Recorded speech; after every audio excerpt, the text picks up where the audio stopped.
Livre des Actes des Apôtres, chapitre 13. Or, il y avait dans l'Église qui était à Antioche des prophètes et des hommes chargés d'enseigner, Barnabé, Siméon appelé le Noir, Lucius de Cyrène, Manaën, compagnon d'enfance d'Hérode le tétrarque, et Saul. Un jour qu'ils célébraient le culte du Seigneur et qu'ils jeûnaient, l'Esprit Saint leur dit « Mettez à part pour moi Barnabé et Saul en vue de l'œuvre à laquelle je les ai appelés. » Alors, après avoir jeûné et prié et leur avoir imposé les mains, ils les laissèrent partir.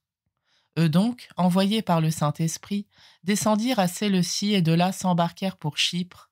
Arrivés à Salamine, ils annonçaient la parole de Dieu dans les synagogues des Juifs.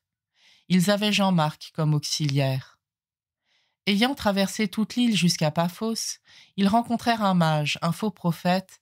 C'était un Juif du nom de Bar-Jésus qui vivait auprès du proconsul Sergius Paulus, un homme avisé. Celui-ci fit venir Barnabé et Saul, car il avait le désir d'entendre la parole de Dieu. Alors en face d'eux se dressa Élymas le mage, car ainsi se traduit son nom, qui cherchait à détourner le proconsul de la foi. Mais Saul, appelé aussi Paul, rempli d'Esprit Saint, le fixa du regard et dit « Toi qui es plein de toutes sortes de fausseté et de méchanceté, fils du diable, ennemi de tout ce qui est juste, n'en finiras-tu pas de faire dévier les chemins du Seigneur qui sont droits? Maintenant, voici que la main du Seigneur est sur toi. Tu vas être aveugle, tu ne verras plus le soleil jusqu'au moment fixé. » Et aussitôt tombèrent sur lui brouillard et ténèbres, il tournait en rond cherchant une main pour le guider. Alors le proconsul, ayant vu ce qui s'était passé, devint croyant, car il était frappé par l'enseignement du Seigneur. Paul et ceux qui l'accompagnaient s'embarquèrent à Paphos et arrivèrent à Pergé en Pamphylie. Mais Jean-Marc les abandonna pour s'en retourner à Jérusalem.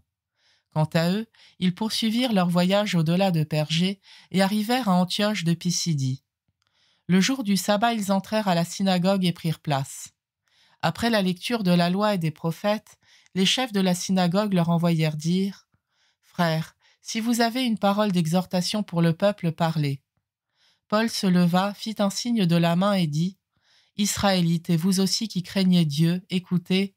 Le Dieu de ce peuple, le Dieu d'Israël, a choisi nos pères. Il a fait grandir son peuple pendant le séjour en Égypte, et il l'en a fait sortir à bras étendus. Pendant une 40aine d'années, il les a supportés au désert, et après avoir exterminé tour à tour 7 nations au pays de Canaan, il a partagé pour eux ce pays en héritage. Tout cela dura environ 450 ans. Ensuite, il leur a donné des juges jusqu'au prophète Samuel. Puis ils demandèrent un roi, et Dieu leur donna Saül, fils de Kish, homme de la tribu de Benjamin, pour 40 années. Après l'avoir rejeté, Dieu a pour eux suscité David comme roi, et il lui a rendu ce témoignage. « J'ai trouvé David, fils de Jessé, c'est un homme selon mon cœur qui réalisera toutes mes volontés. » De la descendance de David, Dieu, selon la promesse, a fait sortir un sauveur pour Israël, c'est Jésus, dont Jean le Baptiste a préparé l'avènement en proclamant avant lui un baptême de conversion pour tout le peuple d'Israël.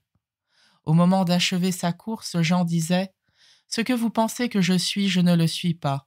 Mais le voici qui vient après moi, et je ne suis pas digne de retirer les sandales de ses pieds. » Vous, frères, les fils de la lignée d'Abraham, et ceux parmi vous qui craignent Dieu, c'est à nous que la parole du salut a été envoyée. En effet, les habitants de Jérusalem et leurs chefs ont méconnu Jésus, ainsi que les paroles des prophètes qu'on lit chaque sabbat. Or, en le jugeant, ils les ont accomplies. Sans avoir trouvé en lui aucun motif de condamnation à mort, ils ont demandé à Pilate qu'il soit supprimé. Et après avoir accompli tout ce qui était écrit de lui, ils l'ont descendu du bois de la croix et mis au tombeau. Mais Dieu l'a ressuscité d'entre les morts. Il est apparu pendant bien des jours à ceux qui étaient montés avec lui de Galilée à Jérusalem et qui sont maintenant ses témoins devant le peuple.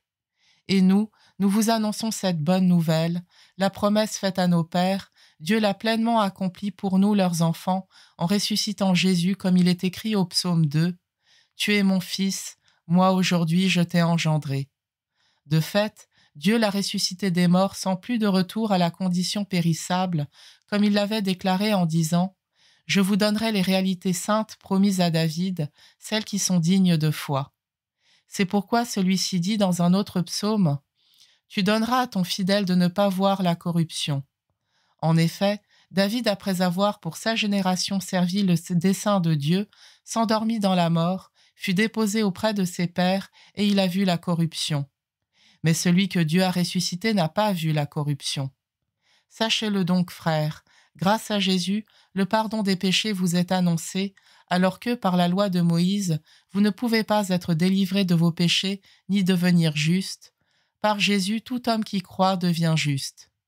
Prenez donc garde de ne pas être atteints par ce qui a été dit dans les prophètes.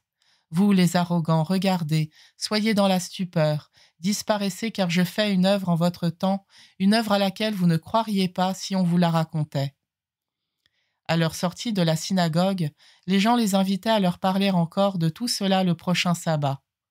Une fois l'assemblée dispersée, beaucoup de Juifs et de convertis qui adorent le Dieu unique les suivirent.